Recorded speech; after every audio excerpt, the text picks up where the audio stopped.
Hello, Professor. Nicely done. Thank you. Is that your stash? Sorry, it was a bad question. Never mind. Boogaloo time. Why is it? Hey. Be nice. Really, Justice? Who's Justice? Just Who's us. that? I'm Elon Musk. What are you talking about? Crazy. Nice teeth. I love this online stuff. I could make reality be whatever I want it to be. How do you Just do like- that? I Do you it's just called download I decided to procrastinate homework That's and fair. fiddle around with this. Yeah, if you go into settings and hit virtual background, it? Mm-hmm. there you go. Put a mansion in the back of mine. My computer's too Mansion old. I don't have. Mm-mm. Kind of I don't computer. even know. Professor Needham's probably got like a 2080 gaming computer. It's got like Call of Duty Modern Warfare in the background while he's doing the lecture. He's like, More like a TRS-80, oh, Jesus. which is too old for you guys to even remember. Yeah. Dang. Nice background, Justice. Thanks, Got all man. the toilet paper. So you're the one at Costco and Sam's. And all that stuff. Oh, No, I've resorted to Leafs. Leaves. Leafs. Sad. It's called a bidet. That's what it's called. Actually, I just stopped eating altogether. Actually, it saved a lot of money. yeah. No shortage if you don't use it. Or if you don't get it. All right, how's everybody? Good. Contemplate a rinse strike. What's up with you? I would ask you how life's treating you, but I kind of have an idea. How's math treating you? That's pretty easy. That's the bad. How's school Right going? now. I mean, you guys have like 4 different ways of doing 4 different classes now, or how are I people wish doing all my things? classes were doing this Zoom meeting because my other physics class is a lot harder to like learn on my own. How are they doing it? Oh, he posted a he posted a video this last time of just like a lecture, but I mean, there's no like interaction at all. It's just like him Yeah. talking about like slides. Yeah, that can be tough too. Like calc classes proven pretty difficult right now. Oh, It's the same I thing. can't even imagine doing that. That's crazy. I'm not having Just any sending us Zoom with notes. calc. Oh my None. god. Yeah. Yeah. You want to It's have kind Zoom of- with Calc, but you're not, or you say you're happy not to be Zoom and Calc? Oh, we're not. I would They like- don't do would You're that. not, like but to- you'd like to? That would I help would a like lot. if everybody did what you're doing, yeah, because this is Yeah. super helpful and you can explain things, whereas like following somebody's thoughts with notes is super tough sometimes. Right. Yeah. I don't know how to do the thing already. Who's the Yeah. Calc teacher? Smith, right? Smith. Derek Smith. Oh, Yeah. okay. He's great. He's good. He's available for like questions and stuff, but it's just not quite the same as a class, you know? Sure.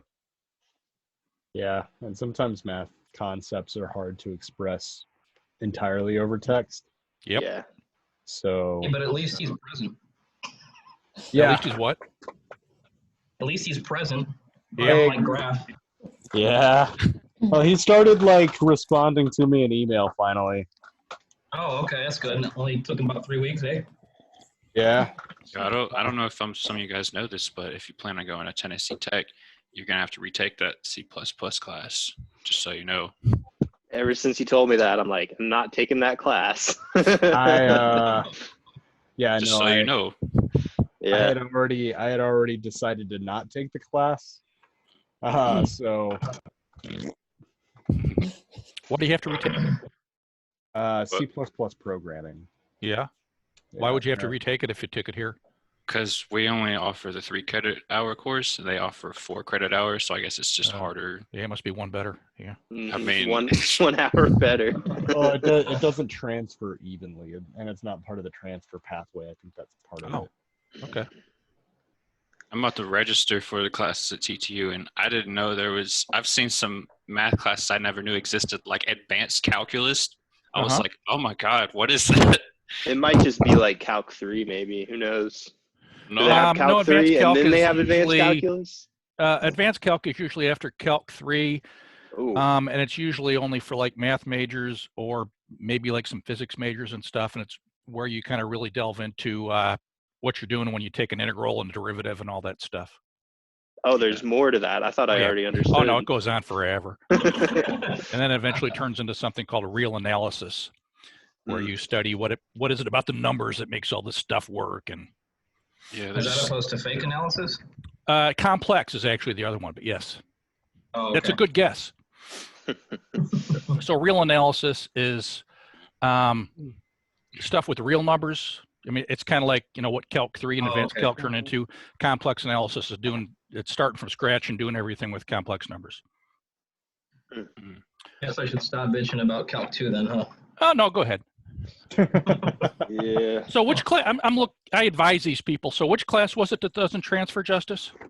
C++. C++. 2 TTU. I don't know about any other schools, but TTU. It probably won't transfer to UT either, but UT's already weird. Yeah, they're a class by themselves. I know there's some things with MTSU as well. Like I think a couple math classes. I think this linear might be one of them. They don't actually require it, but you can't like TTP from Nashville State without completing linear for certain course schedules. Right, that I knew, and I recently told my my boss, the dean, about, and I don't know where that stands, but she and I were both quite surprised to hear that. So I don't know if anything interesting will happen with that. Okay. Well, I mean, I'm already here. I'm learning, Yeah, there you go.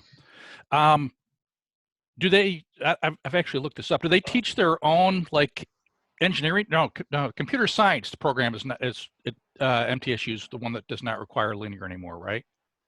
Correct. Okay. Correct. It's not a bad idea. Linear algebra shows up all over the place. Yeah, no, especially the data. Yeah, it too. does. Yeah. I have a question. Are we going to end up getting into like cross products in this class? Nope. Really? Yeah. Okay. That's like a Is Calc that- 3 thing. Huh. That's interesting. I figured we would. I don't know why, but okay. Cross products only work in R3. So it's like linear algebra is like, why bother? It only works in 3 dimensions. Oh, okay. We want to let n be an integer, baby. Okay. What are cross products? Cross products are when you take two vectors and they're one way of multiplying them together, and what they give you is another vector that's actually perpendicular to those two. Okay. Well, most of the time it does. So this assumes that those other two are parallel? Correct. So if they're parallel, things start to get a little weird. Yep. And that's why it also doesn't, or it only works in 3 dimensions, because like in 4 or more, if you have two vectors, there are multiple directions. Perpendicular that are directions. perpendicular to it. That's Yeah. right. Oh. Yeah. Neat. Okay, you guys ready for determinants? First Yeah. off, any questions on the stuff you've been working on? So what were we working on? Coordinates, null spaces, column spaces. Ranks. Rank and nullity. Justice, we keeping you up? You got to go out and buy some more toilet paper. You share the load, man. I'm running low over here. Kroger's fresh out. All right, how's the space stuff going, so to speak? Good. That was pretty straightforward. Yeah. And all related, which is also nice. Yeah. It's kind of hard to find it in the other textbooks, though. Yes, it is. I went 'cause looking, and it's kind of all over the place. Yep. I have not yet found a free linear algebra textbook that I really like, unfortunately. This is fair. They seem to be a bit disheveled. Yeah, it's like they can't agree on what order they want to do things. Yeah. Yep. I would agree with that. So I'm not sure where to start today. So you want to talk determinants? Yeah, let's do determinants. Okay. That is the next thing on the homework anyway. Yeah. So if you started reading this stuff in chapter 3, they start out with some formulas for how you calculate things, and it is terrifying. Okay, I'll show you here in a minute what these formulas look like. Do not panic, because I'm going to kind of break it down. I'm not going to ask you to remember all this. They got fancy terms for all these things that go into it. But the idea itself is not too bad. So what is a determinant? A determinant is simply a number that gets associated with any square matrix. So only square matrices have determinants. But unlike inverses, where some might not have an inverse, they all have a determinant. Okay. So every square matrix gets something called determinant associated with it. The official definition is pointless. It's, you know, they're looking for something that has certain properties, and it turns out that the determinant is it. So what I want to do today is I want to kind of show you how to crank out a determinant. To be honest with you, your calculator is the best way of doing it if that's an option. But again, if you have, you know, parameters floating around, then you have to do it manually. Show you how to calculate a determinant, show you some of the properties that a determinant has, and then we'll really kind of figure out what a determinant is telling us when we start to tie it in with linear transformations. How's that sound? Sure. Okay. That's great. We'll do it. All right. So first,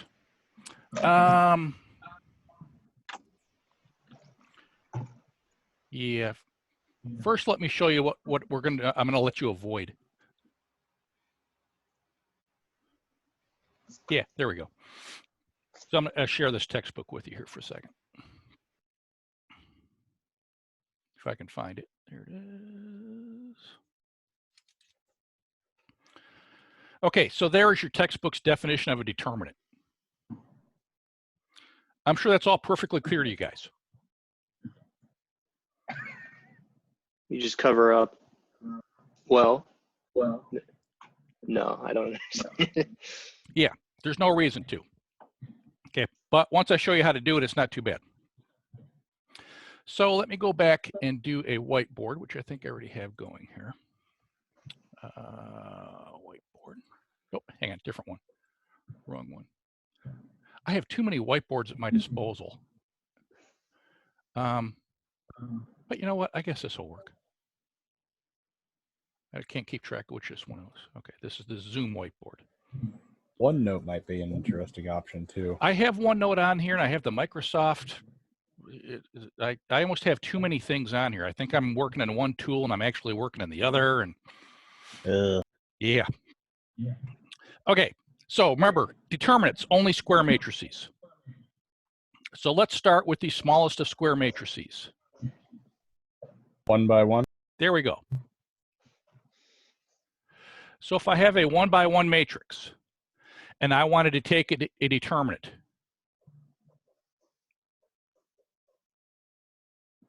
okay, it is simply the number in there. Nice and easy. Okay. By the way, some books, they have a different notation. They actually would write it, the determinant, instead of using the letters DET, they kind of write it with big absolute value symbols. So sometimes you'll see the determinant of a matrix written like that. Okay, so the notation is kind of suggestive in that one way you can think of a determinant is kind of like the size of a matrix, although there are other sizes that can kind of vie for the most important one. Okay, so that's a 1 by 1 matrix. It's simply the number inside there. 2 by 2 matrix, I've already shown you, right? So if we have the determinant of a 2 by 2, I think I did A, B, C, D. So where this thing comes from is not yet clear, but I want to remind you what it is. Can I pause real quick? Are you writing? Yeah, because I can't see anything. Can you guys not see this? Yeah, no. I was like, am I the only See, one? I'm on the wrong whiteboard. I haven't written much, so hang on here. Uh-oh. Oh, hang on here. Okay.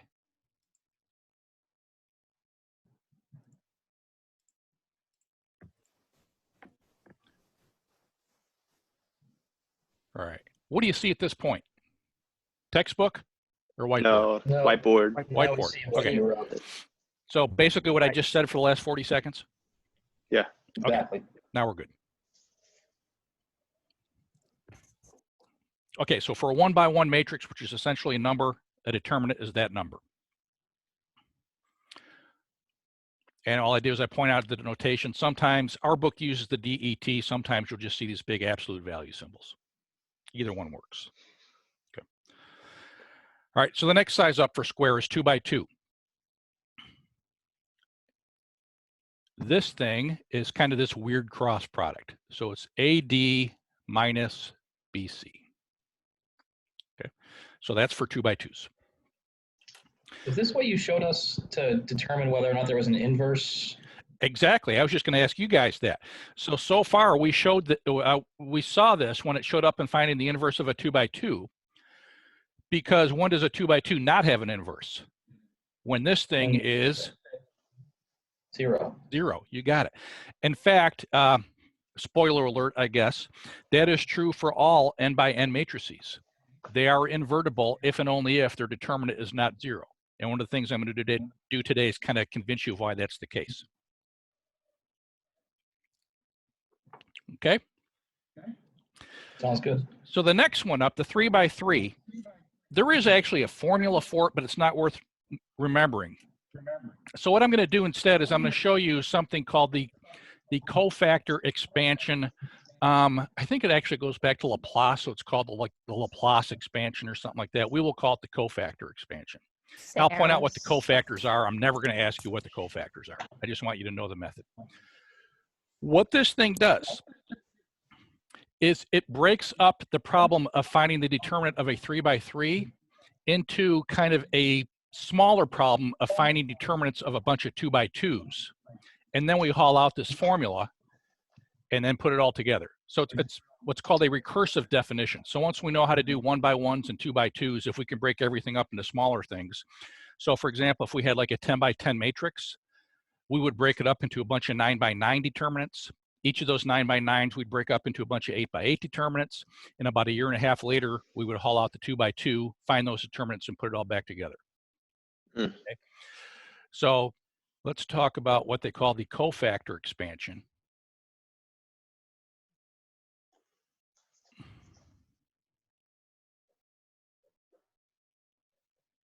of a determinant.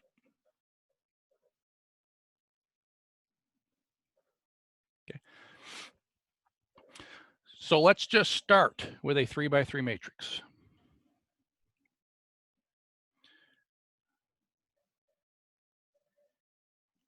I'm just going to make one up.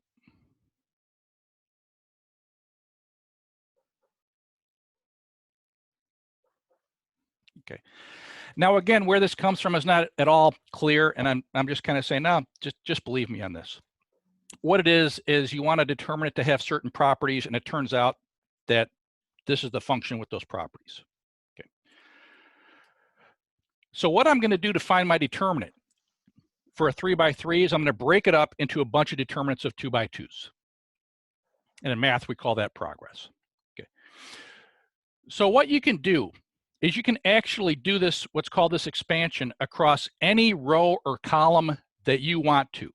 So after we do a couple of these, sometimes you can look and say, hey, for reasons that will become apparent here in a second, if I have a bunch of zeros in a row or column, I'm going to use that row or column to kind of do this expansion, because the zeros are going to make some of the arithmetic real nice. Okay.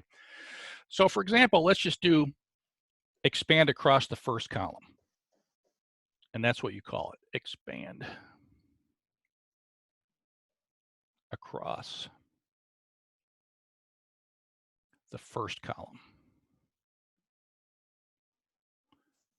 Actually, let's do first row, because I got a 0 there. It doesn't matter. Any row or column, you get the same answer. Okay. So watch what I'm going to do. I'm going to start with that 1 in the top left entry. Everybody with me? I'm going to take that 1 and I'm going to multiply it by a determinant of a smaller matrix. Okay. The smaller matrix, this is a good time to wake up and pay attention. I can't see if you all are, so I'm just saying this. The smaller matrix is the one that I get from this 3x3 when I cross out the row in the column that the one I'm currently using is in. Okay. So right now I'm kind of starting in the first row, first column. It's going to be the entry in there times the determinant of the smaller 2x2 matrix, which by the way is called a minor. Okay. Not that I'm ever going to ask you that. But I'm going to cross out the first row and first column. And I think the 2x2 that I have left is that thing. Do you see what I did there? I'm not asking you if you know why, but do you see what I did? Yes. Okay. Yeah. Now I'm going to move to the right. Every time I move, either up or down or whatever, if I'm going down a column or across a row, every time I move, I get a sign change that shows up. If I start in the top left, it's just 1 times that, or it's whatever entry I have in there times the determinant of that minor. When I move to the right, I actually get a negative sign that shows up in front of the next one. So I'm going to draw a pattern here for you in a little bit. But the top left starts out as you're not changing any signs. And every time you go across or go down, you have like a sign change that shows up. So for my second one, it's going to be a minus. I'm going to have 3, because that's the entry that's in there, times the determinant of that smaller matrix I get when I go back to my original and I cross out the row and the column that the 3 is in. And if I do that correct in my head, I think I'm looking at 2 minus 2, 4, 6. So do you see what I did there? Yes. Yeah. Okay. Now I'm moving over one more space. So again, I have this sign change that shows up. So I have plus, okay. I have 0 times something. And in this case, I'm going to write what the something is. But normally when you have the 0 times something, you say, why bother? Okay, because I know that term's going to be 0. But just because we're doing it for the first time, when I kind of look for that matrix that I get when I leave out the row and the column that 0's in, I believe I get 2, 1, 4, 1.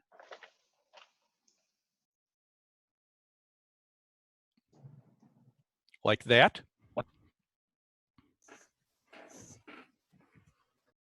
Okay. And now what I have done is I have kind of reduced that problem of finding a determinant of a 3 by 3 into a problem of finding a bunch of 2 by 2s. And what I'm going to do here is I'm going to memorize that formula for 2 by 2s. I could actually keep going with this thing and do the same exact process to each of these guys. Okay, I could actually find the determinant of a 2 by 2 by doing this expansion to these. But don't. Memorize this right here, this formula for the 2 by 2s. So at this point, you can just do, hey, that's 1 times. What's the determinant of that guy? I believe it's 6 plus 2, which is 8. Okay. Here I have, is it 2 var at the, hang on, let me see if I can do this. Yeah. Also, I have a question. So we only have to do the top row to You can figure do out the any determinant? row or any column. In fact, here in a second, Okay. I'll kind of show you a different way of doing it. Okay, hang on. So to find a determinant for a 3 by 3, you only have to deal with either one row or one column. You got it. Interesting. Yep, you get the same thing anyway. Oh, this would be 2. Oh, that'll work. Yeah, that's better. Ah, come on, you. You know what? I'll just kind of rewrite my equal sign.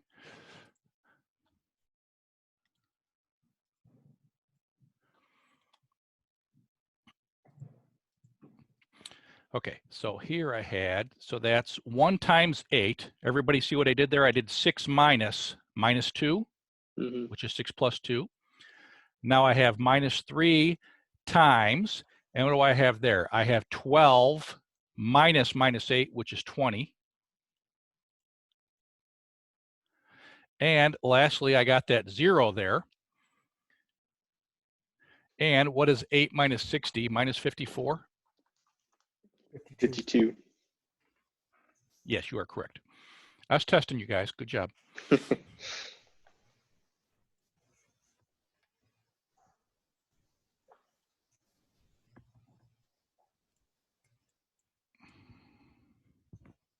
got to find that place again. There we go.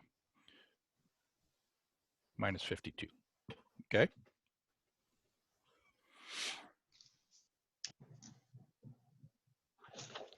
So for kicks,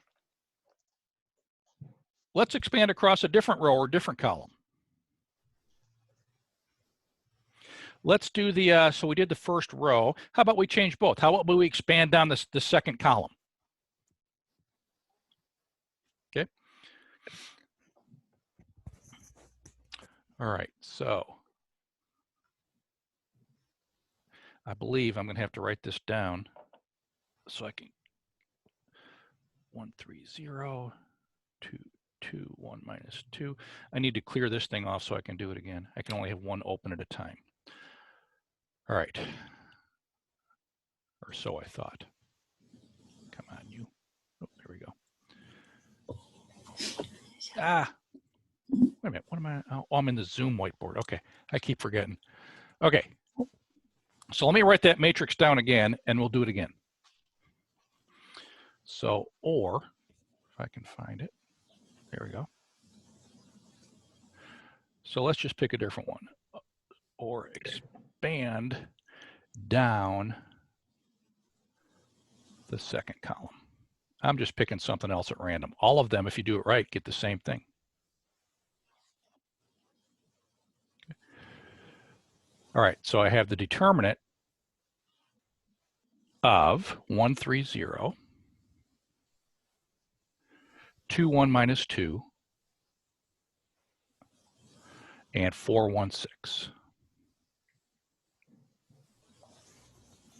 Okay, I'm going to put this drawing up here, someplace up here. So the pattern that happens with the signs, if you look in the textbook, they actually give you the official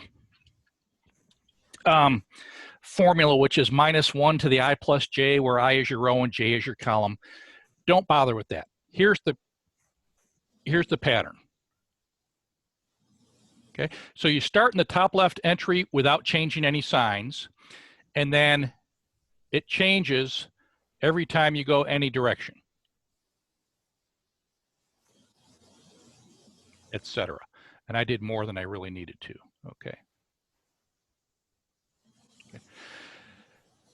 Let me point out the plus and the minus signs. They don't necessarily mean that what's there is positive or negative. The positive just means you take the sign the way it is. The minus means you take whatever you had there and you multiply it by -1. So like, for example, in the first column, if that was a -1 at the top, then I would still have negative. -1. You got it. Yep. Okay. All right, cool. Yep. Okay. All right. So going down the second column, I'm going to do the 3, the 1, and the 1. Okay. So the 3, does it get a positive or a negative associated with it? So remember, I always start in the top left, which would be a positive. So it means I'm not, well, by positive, I mean I'm not changing signs. Okay. I go 1 to the right, which is where I want to be, and that means I am changing signs. Okay. So I get a -1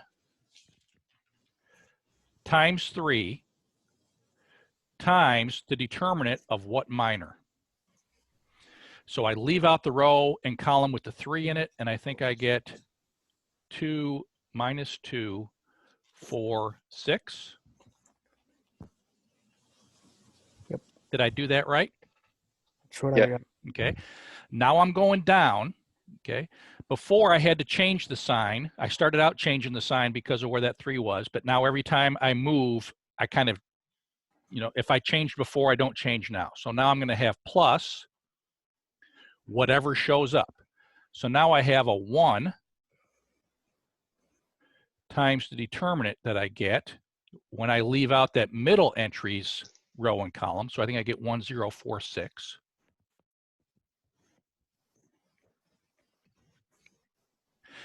All right, so that's the middle one. Now down to the bottom one, and that's going to get a minus sign, or it's going to get a sign change. Let's put it that way. It's going to get a sign change showing up, okay, times the one that's there, times the determinant of what I get when I leave out its row and column. So I believe I get 1, 0, 2 minus 2.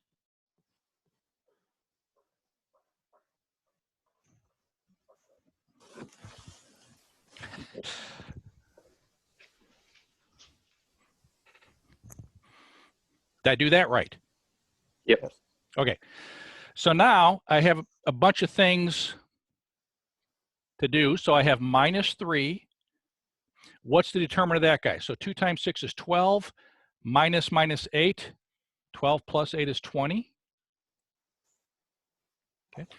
I have plus 1 times, what's the at determinant? I believe it is 6, all right? So I'll maybe I should be consistent. So I have 1 times 6. And lastly, I have minus 1 times, and what is that one? Minus 2, so that's minus 2 minus 0. And what do I get when all that happens? Minus 60 plus 6 is minus 54, plus another 2 is minus 52. Sound familiar? Indeed. As promised, same thing. You can do that across any row or column. So like I said, when you look at a determinant and say, hey, I'm going to use this cofactor expansion. To make your life easier, you pick whatever row or column has the most zeros in it, because they're going to be hitting some determinant that you don't have to bother with, because that 0 is going to kill it.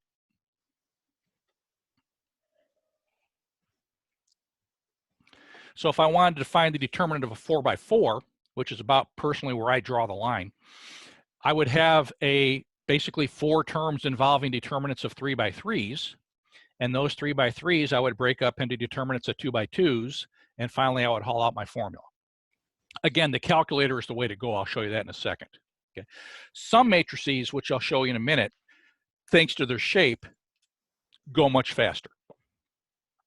Okay. But first, let me show you where this is on the calculator. How are we doing so far? Good. Okay. Yo. Question, or are we saying fine? No, I said solid, sorry. Good, that's right. All right, so let's look at this thing. You see my calculator? Yeah. Yeah. All right, so, oops. I need to put in a 3 by 3 matrix. So second matrix, edit, 3 by 3. And what was it, 130?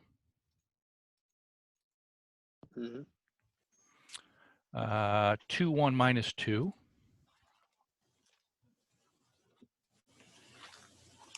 And 4, 1, 6.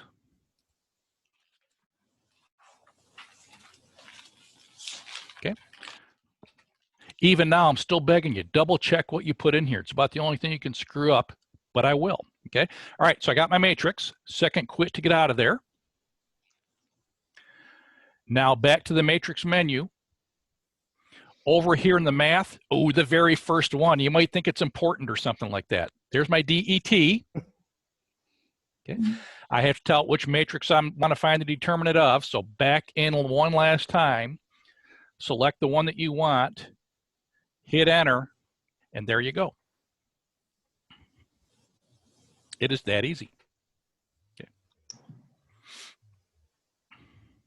And I warned you before, one of the key uses of determinants, which I haven't yet told you why this is the case, but since that determinant is not 0, I guarantee you that that matrix has an inverse. If it is 0, it does not have an inverse. Okay. Questions? So by hand, I would expect you to be able to do a 3 by 3, 4 by 4 if I was mad at you. Anything bigger is just like medieval punishment. If I give you on a test a large, like 4 by 4 or anything bigger, then there must be some trick to it. I'm going to kind of tell you what some of these tricks are here in a second. Well, there's one big trick. Not quite. There are a couple other tricks. Questions? Negative. Okay. How about the signs? Are we okay with the signs? Because that's kind of the main thing that gets screwed up. I think so. Yeah, just Yep. Okay. figure out where we're starting in the You got it. and Yep. In fact, let me share the textbook with you again. They basically have my picture. Oops. New share this one. Okay. So looking at the textbook, they have the same thing that I drew. They also have the official way of doing it. So the factor in the ith row in jth column gets a -1 to the I plus j in front of it. So in the first row, first column, I and j are both 1, so you get -1 squared, which ends up being a +1. And then every time you change a row or a column, that thing flips back and forth. Don't worry about this definition. Just remember that pattern there. Okay. So if I were to start in like going across the third row, that positive sign says I just take that number to be whatever it is. I don't change any signs. The second one over, I would change sign. The third one, I take the way it is, and so on. Okay. So the positive basically means leave it the way it is. If it's already negative, leave it negative. The negative means you get a sign change.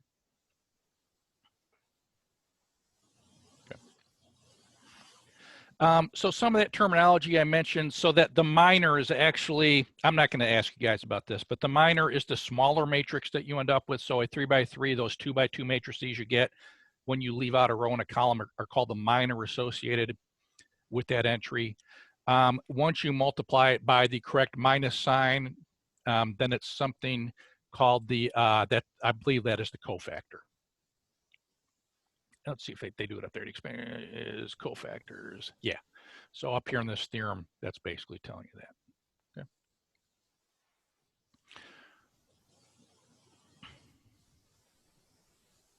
Okay. Okay, so I'm not going to do this. But for example, 3 down here, if someone pulled a sharp knife on you, and it'd have to be pretty sharp to make me do this, but how would you choose to do your expansion? So I would look for a row or a column with a whole bunch of zeros in it. So for example, maybe the first column or something, right? Or the last row or something. That would make your life a little bit easier. You're still going to have some work to do there. Okay, because for example, here they have 3 times that determinant of that 4x4 minor. I think they're going down. Yes, so all the other terms are 0. But, oh, this actually leads into something I want to do next. So how would you do this? So you kind of forget about the 3 for a minute, and you say, well, now I got to spend a few minutes finding the determinant of a 4x4. So I would probably expand that thing down the first column. That's going to be twice times the determinant of some 3x3. Okay. And you just keep doing that. So in particular, there's one particularly nice shape of a matrix. Let's see. That would that makes it, that you can do quickly. So here we go. Whiteboard. Okay. All right. So let me clear this one. Okay. So if your matrix is either upper or lower triangular, so we just said if it's triangular, right? So if A is a triangular matrix, which means either upper or lower.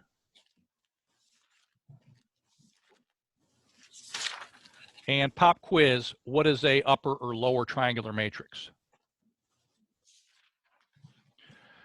Upper triangular means everything below the main diagonal is 0, and lower triangular means everything above the main diagonal is 0. Okay, so if you have a triangular matrix, one consequence of this cofactor expansion is that the determinant of A is simply the product of the diagonal entries. What did I just say? Is the product of the diagonal entries. I think I said diangular, which I made up a new. I kind of like that word now that I think about it. Good. Yeah. It sounds like a real word. It does, doesn't it? That means it probably shows up in math somewhere. So not quite a real word, but determinant is the product of the triangular entries. No, diagonal is what I want. Yeah.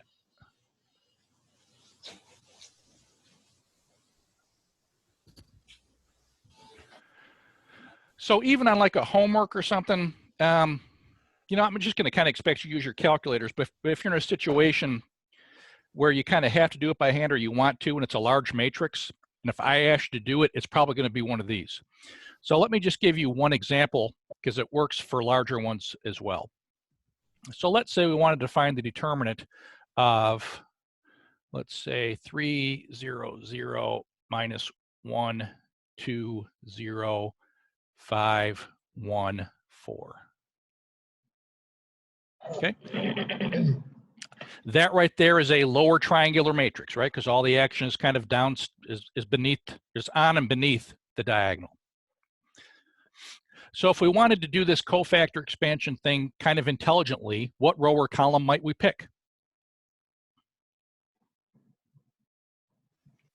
Well, I see the first row or the third column both have a couple zeros in them, which would make my life easy, right? Yeah. Okay.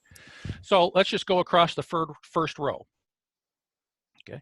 So it says it's 3 times the determinant. It's top left, so I'm starting without a sign change, so I don't have a -1 in there. What happens when I leave out the row and the column of the 3? I have a 2, 0, 1, 4. Okay.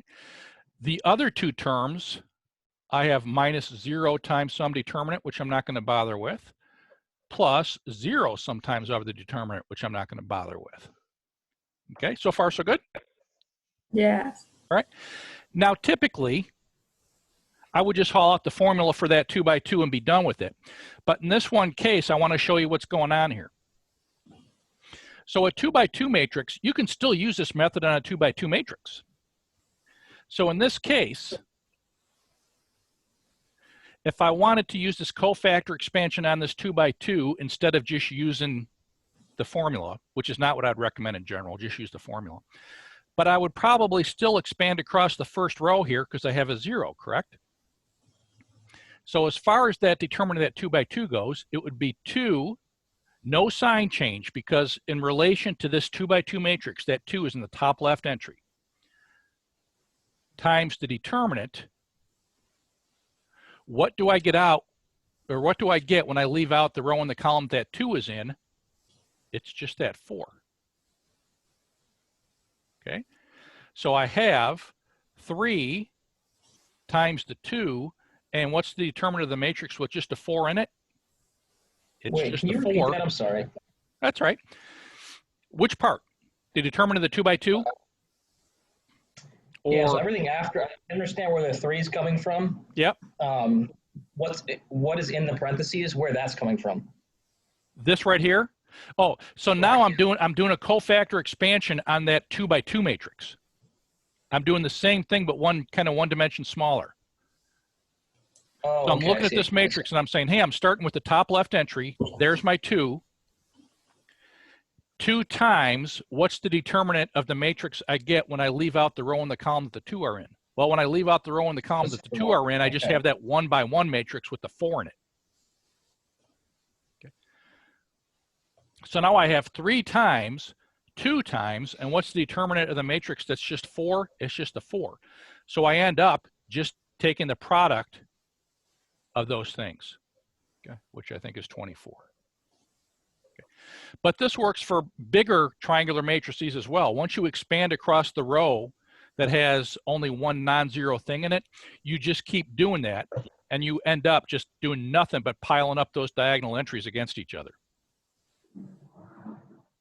Okay. So if you're given either an upper or lower triangular matrix, the determinant's easy. Just multiply those diagonal entries.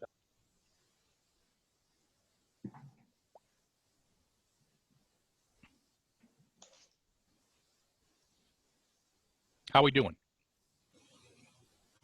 Pretty good. Good. Okay, can you say again when we have to use this one? The only time you have to use this method is if you're stuck on an island without your calculator. Stuck with the calculator? If you're stuck on an island without your calculator. If your calculator has no batteries in it. If you lost your calculator, or if someone was mean enough to give you a matrix with a parameter in it and you don't have a fancy enough calculator like me. Yeah. What kind of calculator do you use? Oh, no, I use the one that's not fancy. Oh. No. I think that, will the TI Inspire actually take a parameter in a matrix and crank things out? Oh no. Yeah. Your guess I don't is know. good I as was mine. considering buying one because it gives you answers with radicals. Yeah. It might. All right, so for 3x3s, there's actually a pattern which I want to show to you. I would not bother with this, but let me show you. There is something here kind of handy with it. So down here where it says, let me make this bigger. There we go. So the expansion of a 3x3 determinant can be remembered by the following device, okay? If you know that cofactor expansion, you don't have to remember any devices because you can do them all that way. I just remember the 2x2s. But for 3x3s, what you kind of end up doing, and you can follow this if you want to, okay? All I really want to point out is that you are kind of taking a whole bunch of products of basically every term involving 3 entries in that matrix at a time. Those 3 get multiplied, those 3 get multiplied, those 3, and those. So there's all types of these products that have like what are called third order terms, or the product of 3 things at a time. And the determinant is basically the one in there that like has every single one in there. Every number is kind of symmetric and they all show up the same amount. And that's kind of what a determinant was designed to do. Okay. So for 3x3, if you want to memorize how this works, you rewrite the first 2 columns of your matrix 2 more times after the end of the matrix. You do all these diagonal products going down. They all show up as they are, no sign changes. Then you do these 3 products going up. They all get a sign change, and then you just add everything in sight. Okay. If you like that, that's fine. I prefer the cofactor expansion because it works on any size matrix. Okay. I have never seen the formula for a 4x4 matrix. I imagine it would terrify me. But with cofactor expansion, you know, I'd be brave enough to do it. It would take me 20 minutes, but I think I can do it. It says down here, warning, this trick does not generalize in any reasonable way to 4x4 or larger matrices. Okay.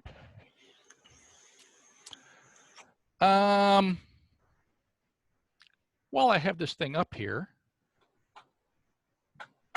don't worry about that. Take a look at like 25. Yeah. Quick, what's the determinant? 1.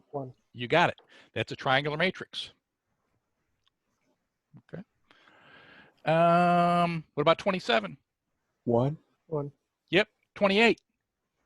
Okay. You got it. Okay. Triangular matrices, nice and easy.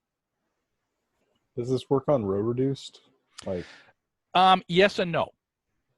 Okay. So your book spends a whole lot of time on how the determinant relates to doing row operations. Okay. I'd rather not take that time to do that, but I'll kind of give you some indication of what's going on. Okay. So the main thing that happens when you're doing row operations and kind of changing one matrix into another is that the determinant can and does change when you start multiplying rows by things. In fact, one of the properties that they used in the definition of a determinant is if you have any row of your matrix and you multiply it by some scalar, the whole determinant gets multiplied by that scalar. Oh. I don't see a nice example right there. Okay. So if you actually have a 3x3 matrix and you double every row, what happens to your determinant? It doesn't just go up by 2, it goes up by 2 times 2 times 2. Okay. Every time you multiply a row or a column, it actually works the same way for columns. By a scalar, you're multiplying your determinant by that scalar. Okay. So as you do row reduction on a matrix, the determinant can and does change, but there's one key thing about it that does not. And what does not change is whether or not it's 0. So if you start out with some matrix and you row reduce it down to something that has a determinant that's 0, then the one you started with must have had a determinant of 0 and vice versa. Okay. So that property stays the same, whether or not the determinant is 0 or not. The row operation does change the determinant, but it never takes a non-zero one and makes it 0 or vice versa.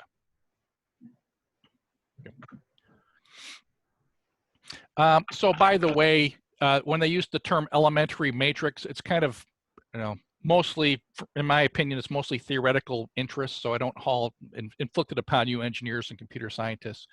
But an elementary matrix is one that you can actually get from the identity matrix with one of our elementary row operations. Okay, and they change the determinant in very predictable ways. I don't care if you know anything about that. But while I'm looking at it, look down here at 37. So they give us some matrix A. Quick, what's the determinant of that matrix? 6 minus 4, 2. You got it, okay? Now, what happens if I multiply the whole matrix by 5? What's going to be my new determinant? 10? So, I'm sorry, did I hear something? Is it 10? Not quite. Because Wait, every is it time I 5 multiply times any 5? row by 5, my determinant gets multiplied by 5. Ah, So if I multiply the first row by 5, that's going to get the determinant up to 10. But then, as kind of the rest of multiplying that 5 into the second row, that's going to bring it up by another 5, and I think get me up to 50. Okay.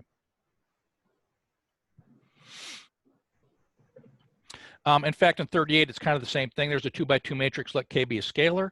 So if I multiply a 2 by 2 matrix by a scalar, I'm actually multiplying the determinant of that original by that scalar on 2 different rows. So it actually goes up by K to the power of 2.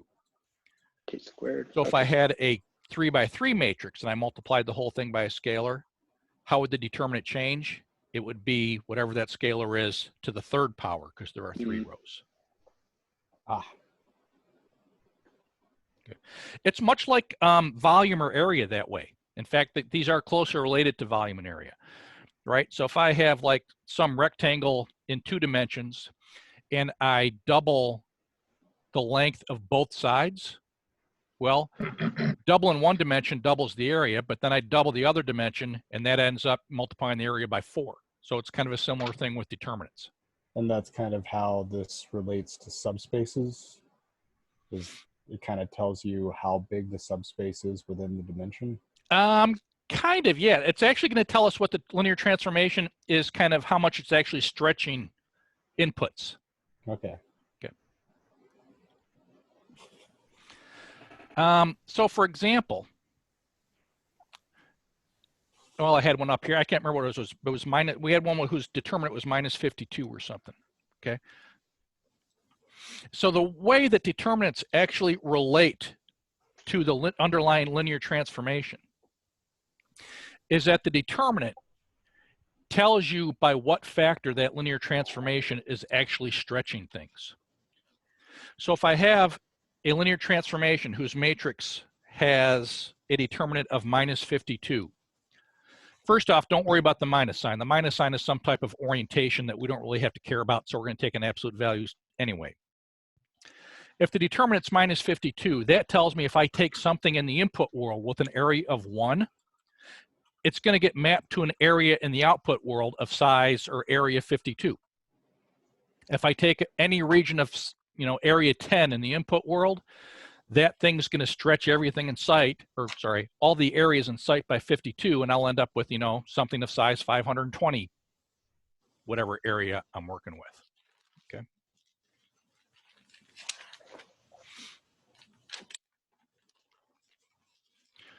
All right, let me see here. I think we're about done with 3.1. 3.2 is a bunch of, I'm going to fly through 3.2 because it is a bunch of these properties. Okay.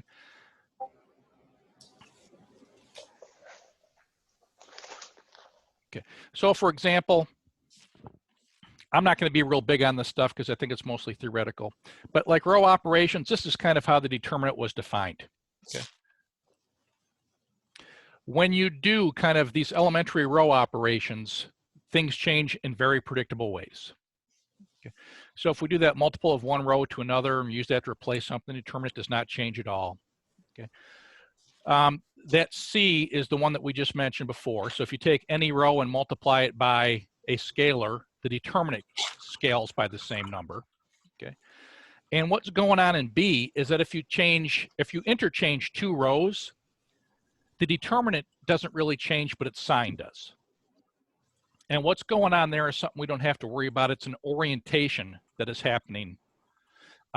So for example, in fact, let me do a little whiteboard here for you for a second. This one. Okay. So if I had, oops. Okay. So for example, if I had something where the determinant of A, let's just say it was like 4 or something. Well, actually, let's make one up that I can do this. So let's say I have A, which is, let's see, 2. Oh, this would be almost too easy, but I could do it. 0, 0, 2. Okay, so let's let that be our A. Determinant of A is 4. Okay. So what's going on with this thing is it's kind of, no, not kind of, it is. It's taking everything in the kind of the X direction. It's just stretching by 2. It's taking everything in the Y direction and it's stretching by 2. So when I kind of double both 2 dimensions, I'm stretching input areas by 4 because they're both doubling. Okay. So what's going on with this thing is if I think about my what's called like my unit square or something like that, okay? So if I kind of walk around this region right here, so let's say that is E1 and that's E2, okay?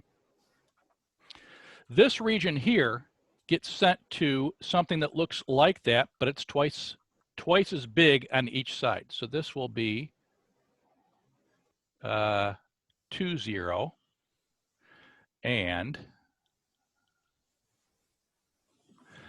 that is 0, 2.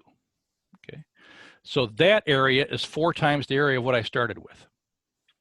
Okay, when the determinant's positive, all that's telling me is this.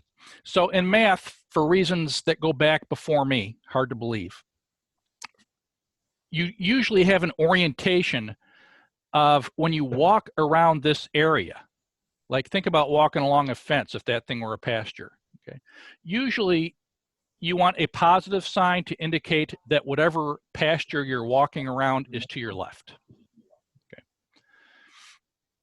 So if my determinant is positive, what that's kind of telling me is if I follow the images of these vectors, that I'm kind of walking around in the same direction. If my determinant has a minus sign, so if I had something where the determinant was like -4, I would kind of have the same thing going on, but I'd be walking around in the opposite direction. That's all that that sign change means, is I'd be going this way. Okay. We don't have to care about that at all. So as far as we are concerned, we just kind of worry about the absolute value of the determinant. So even if the determinant is -4, there's something weird going on with the orientation. That's exactly what a row interchange does. A row, when you swap rows, you're kind of saying, okay, instead of walking in this direction, then that direction, I'm kind of doing it backwards. And that's why a minus sign shows up. It doesn't change the actual factor by which you're stretching areas or volumes. It just changes this underlying orientation that we don't really care about. Fair enough? Yeah. Okay. Okay, so let's see. I want to kind of fly through 3.2.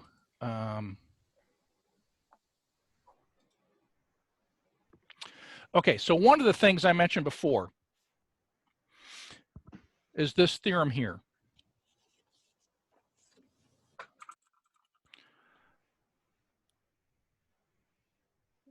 It's funny, all my friends waited to text until I'm in the middle of class, and now I have all these alerts coming up. Let's look at this one. Okay. Oops, did it go away? I don't know what happened to my computer. What are you looking at? If anything. I'm looking at the textbook right It's now. the Are you? textbook. Yeah. Yeah. Okay, good. That's what I was after. Okay, so big theorem. A square matrix is invertible if and only if the determinant of A is not equal to 0. Okay. So let me give you some indication why in 60 seconds or less. This one. Oops, there we go. Okay, so when I row reduce stuff, oops, one too many lines on my R, on my F. So when I row reduce something, okay, let's just look at a 3 by 3.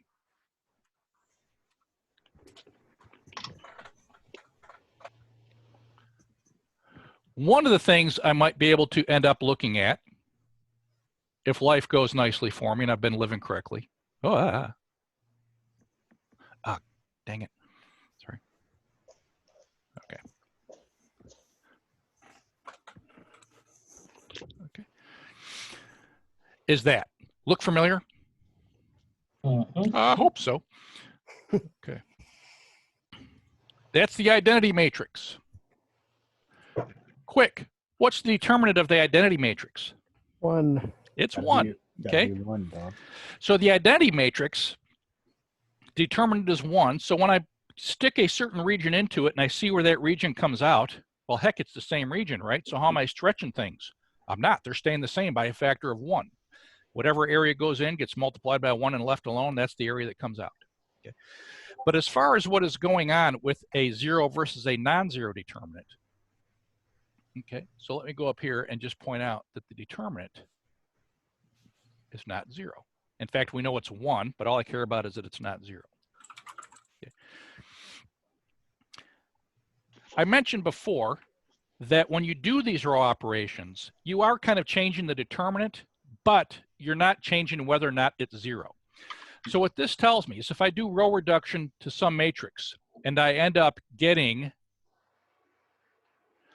out a matrix like the identity matrix whose determinant is not 0, that tells me that this determinant must not have been 0.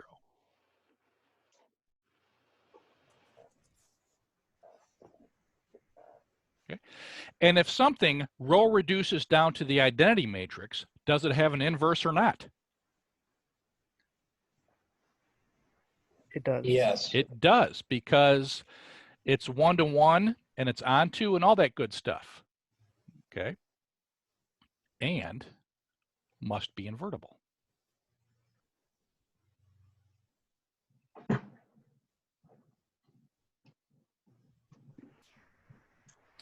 All right, so what if I do an RREF to a 3 by 3 and I get something out that's not invertible? What must it look like? Well, it's going to look something kind of like, and I'm just making up one example, but what's going to show up in the bottom row? Zeros. All zeros. If it's not invertible, I'm going to have all zeros showing up at the bottom. Now quickly, what's the determinant of that thing? 0. It's 1 times, Zero. it's triangular, so it's 1 times 1 times 0. So these row reduced forms are all triangular. It's easy to look at and tell the determinant. So this determinant is equal to 0. And if the thing that I'm starting with row reduces down to this, invertible or not? Not invertible. It is not, because I have a free variable. It's not 1 to 1. It's not onto. Okay. Not invertible. Okay. So a big theorem, one quick check for whether or not a matrix has an inverse, besides putting it in your calculator, and this is going to come in handy in one of the next sections that we do, is that A is invertible if and only if its determinant is not 0.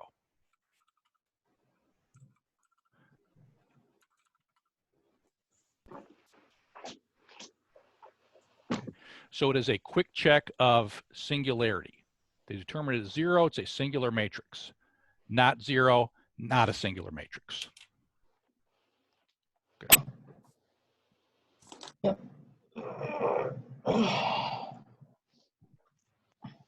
Questions? Negative. Nope. Yeah. We're doing good? Okay. Yeah. There's one other property of determinants that comes in handy, and it involves how the determinants play when you start multiplying matrices together. Okay. So onto a new whiteboard. Okay. So this is how determinants play with multiplication. So if you have the determinant of a product of two matrices, it is in fact true that the determinant of the product is the product of the determinants.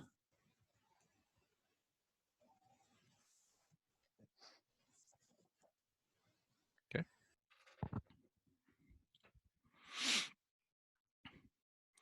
So I'm not going to prove it, but I can kind of give you some indication why it happens.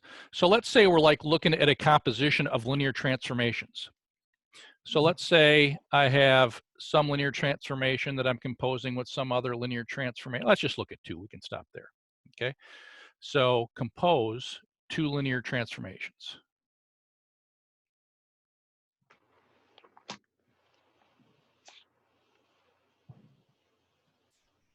Okay.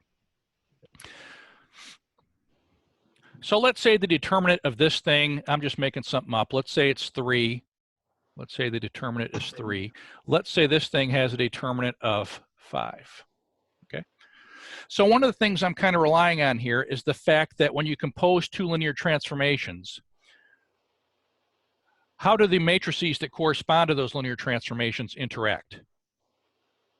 So the matrix of the composition is the product of the two matrices, right? That's what matrix multiplication does. It kind of treats things like first you do one, then you do the other. Okay.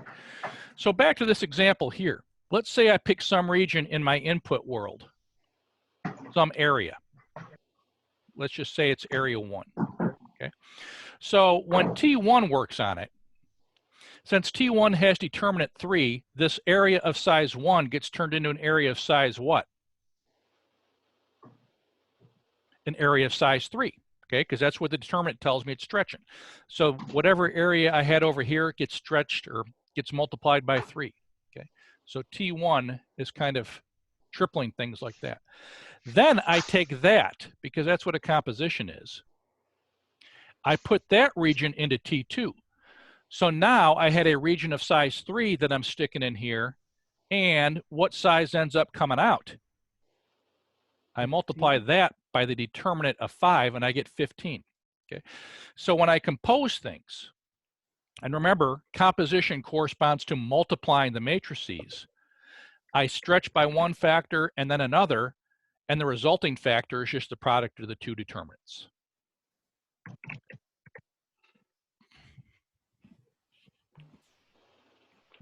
So the determinant plays nicely with matrix multiplication.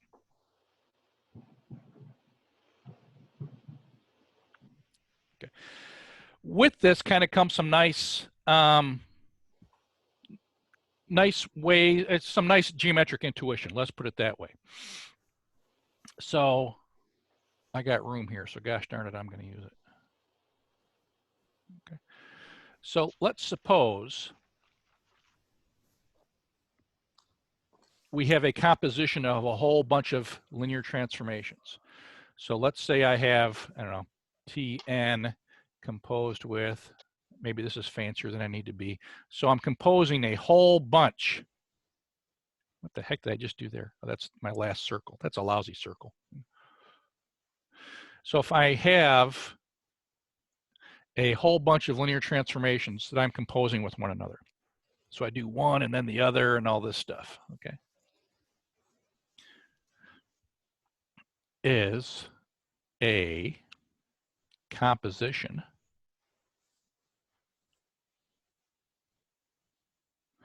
of linear transformations.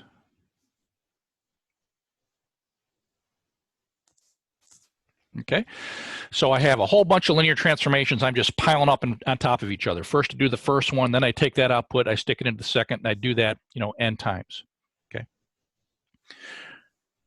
I claim that if any one of those linear transformations in there fails to be 1 and 1 and onto, or if any one of them is not invertible, then the whole composition can't be. Okay, so if any of these guys, if any TI is not invertible,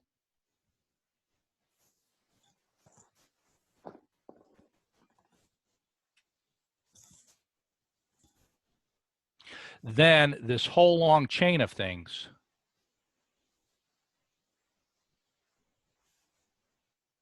can't be.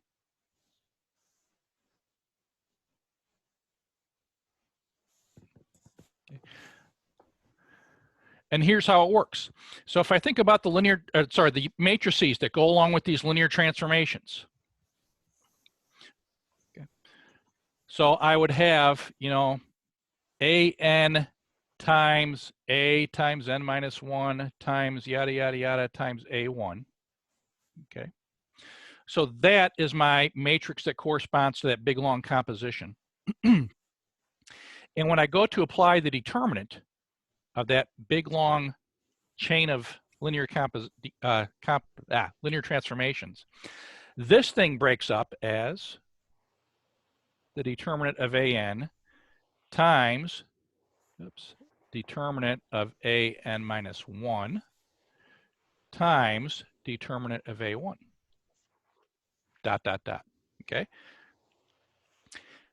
And if there's some linear transformation in there that's not invertible in that whole long string of things, tell me something about its determinant.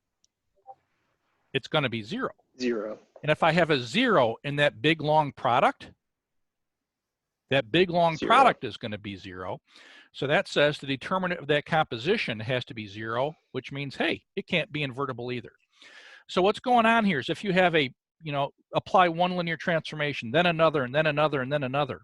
If any one of them fail to be 1 to 1 and onto, you can't get that back. That whole long chain of command there has to fail to be 1 to 1 and onto as well. And the determinant's kind of like a really nice slick proof of doing that.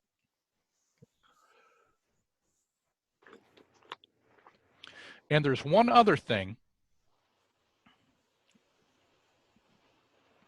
that kind of comes from this. Okay. Justice, I hope you're awake because this might apply. So another like proposition. Proposition, hey, not bad. Okay. So if I have some matrix that I'm multiplying by itself k times, so I have a to some power. Okay. That is simply the determinant of that matrix raised to that power.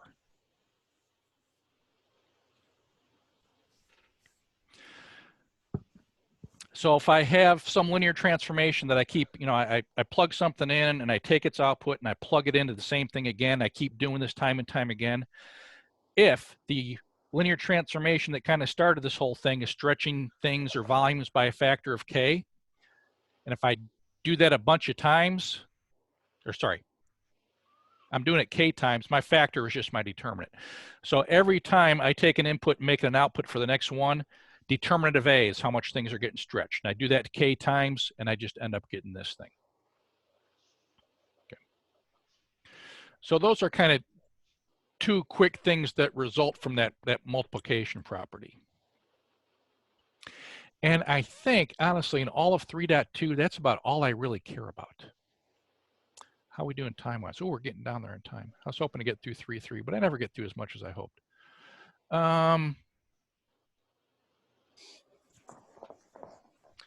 I don't want to do that.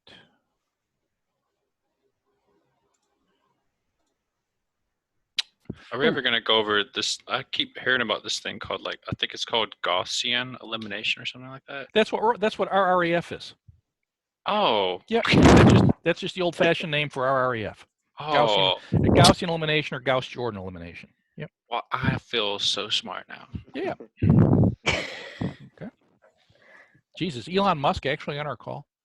Oh man. Yeah. Okay. You lost a little bit of hair, but you know. Okay. All right. So let me go back to. So this is kind of one nice application. Where are we at here? Here we go. Okay. All right. So you're looking at the book. Yep. Yep. Yep. So look down here, like 21. It says use determinants to find out if the matrix is invertible. All you do is what? Take a determinant in your calculator and see if it is 0 or not. 0. Yep. If it's 0, it's not invertible. If it's not 0, it is invertible. Okay. So as a consequence of that, how about something down here in like 24? So here it says use determinants to decide if the set of vectors is linearly independent. It would have to be linearly independent if it had an inverse, or if it determines that that's not 0. And the determinant is not 0. Exactly. So the determinant is kind of like one more thing in that invertible matrix theorem.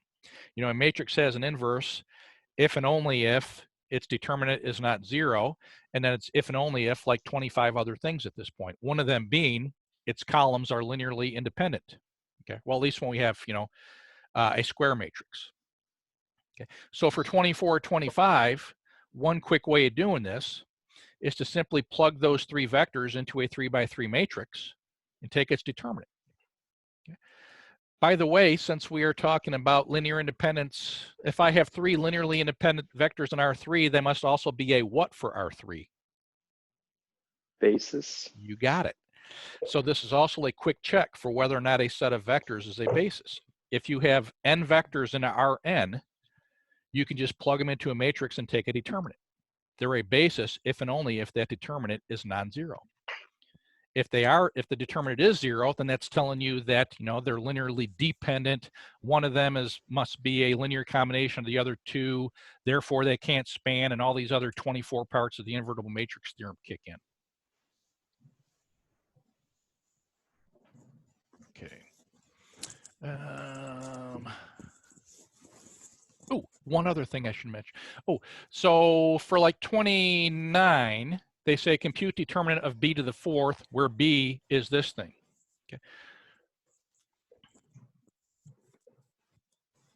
Okay. So I guess the kind of, you know, the old school method would just be to multiply b by itself 4 times, which with calculators, it's not that bad.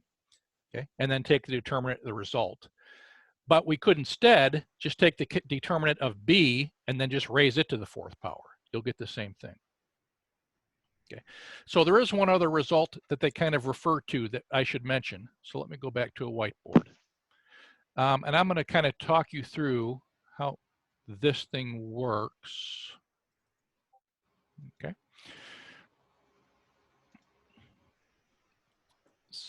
So this is,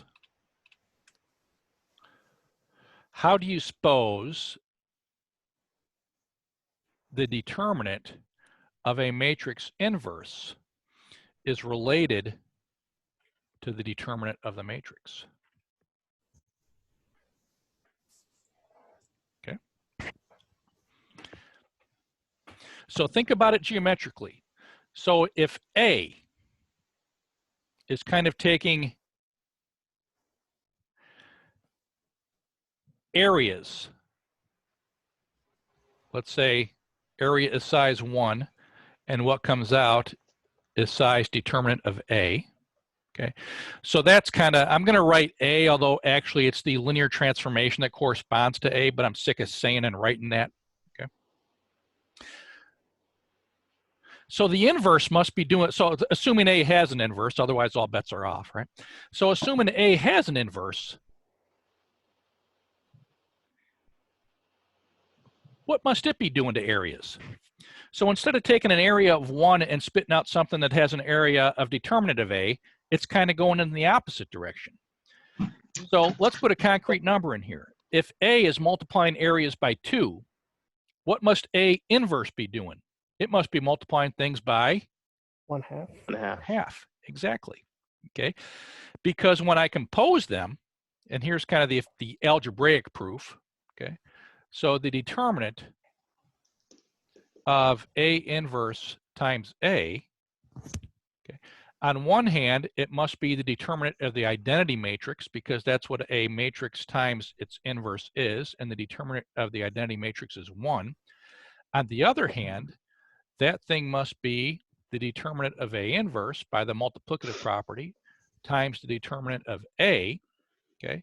Therefore, the determinant of A inverse must be 1 over the determinant of A, okay? Which, if you want to just make it look nice and pretty and symmetric, is the determinant of A inverse, okay? So a determinant of a matrix inverse is essentially the inverse of the matrix determinant, because they have to undo each other. Yo. So sorry, the line above where you just wrote, that says determinant of A's inverse times determinant of A what? I see. You were just unpacking what's above it. Yep, exactly. Okay. So I used that multiplicative property. It said the determinant of a product is the product of the determinants. Okay.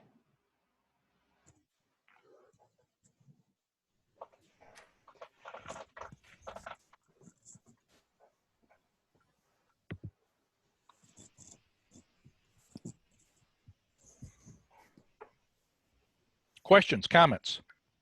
Okay. So that kind of takes us through 3.2. I don't, so, you know, 3.2 is a bunch of cool properties. And I kind of hit the ones that I like, but it involves, if you read the text, it involves a bunch of stuff with like elementary matrices and row operations. And I don't, you know, don't spend a lot of time on that. If you find it interesting, that's one thing. But the stuff that I hit today is the important stuff. How the, well, the huge result is that a matrix is invertible if and only if its determinant is not 0. And that product property also comes in very handy. Okay. The determinant of the product is the product of the determinants. Out of 3.2, I think those are the ones I care mostly about. Louis, what's that? Sorry. Based on what you're saying, then I assume that a lot of these properties are not going to be on the homework or test? Correct. But don't? Okay. Yep. I'm not going to ask you anything about elementary matrices. Or how does a row operation change your determinant or something like that. Okie doke. Okay. I was hoping to get through 3.3. I never get as far as I want to. 3.3 is basically some applications of determinants. So I might have to push your homework back one more. And when's it due now? The 6th? Yeah, I think so. So that is what? That's next. That's next I thought Monday. it was the 7th. Pretty sure it was the 7th. Okay. I might actually make it the 8th or something like that, but I'm not, you know, because I want to talk about this stuff before I expect you to do it. It just seems kind of fair to me. So Kramer's rule coming up, it's kind of a, it's not kind of, it's one more way of actually solving systems of linear equations, at least square systems where you have the same number of equations as unknowns using determinants. And it's like, why in the world do we need one more? And I kind of agree with you because we have, you know, inverses and row reduction, all this stuff. But there is one nice thing about Kramer's rule. So if you have like a parameter kind of floating around inside of your system, Kramer's rule gives you a nice way of just kind of writing down the formula for your solutions. Okay. I posted in our NS Online as a news item some videos that you can watch on these things. And the one on Kramer's rule I point you to from 3 Blue 1 Brown is one of my favorite math videos. You know, I learned Kramer's rule many, many years ago, and the proof is just mind-numbingly boring. I thought, yeah, okay, it all works. And then when I saw this guy's video, it just kind of clicked into place. I thought, oh man, now I see what's going on. Okay, so it's really kind of, I really like the Kramer's rule video that he does. Volume and linear transformations, because determinants are like stretching factors, they actually kind of give us a nice and slick way of finding volumes and areas of regions. At least, you know, parallelograms that have 2 vectors on the side. And then linear transformations is kind of the stuff that I've already talked about. You know, the associated linear transformation is stretching stuff by the factor of the determinant. So I'll push your homework back since we haven't yet talked about that, but you guys can probably do most of it at this point. But if you see area or volume or Kramer's rule, haven't gotten there yet. But cranking out determinants, all there is to it. You use your calculator if it's an option. If I don't want it to be an option, I'll stick a letter in there. It is Yo. Yeah. Lúc này when we have the exam 2 again. Well, oh, good point. Let's talk about exam 2. So exam 2, hang on, let me actually stop this recording so that I can stop share, stop recording. Okay, hang on, recording.